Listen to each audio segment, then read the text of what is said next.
How to customize Notion on iPhone. To get started, first of all open the Notion application on your phone.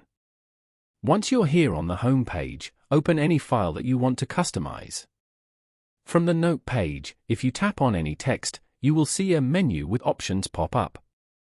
If you select the Notion AI option, you will get options like improve writing, fix spelling and grammar and more.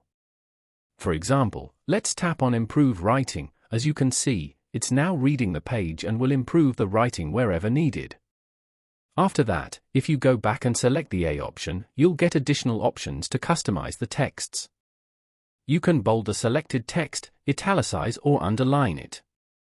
Now, tap on the three dots on the top right corner. You'll now see multiple options pop up.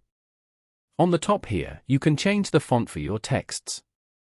After that, if you select Change Cover, you can go through the options and choose whichever one you want and it'll be added as your cover. This way, you can fully customize Notion with many more options. Following these steps, you can easily customize Notion on iPhone.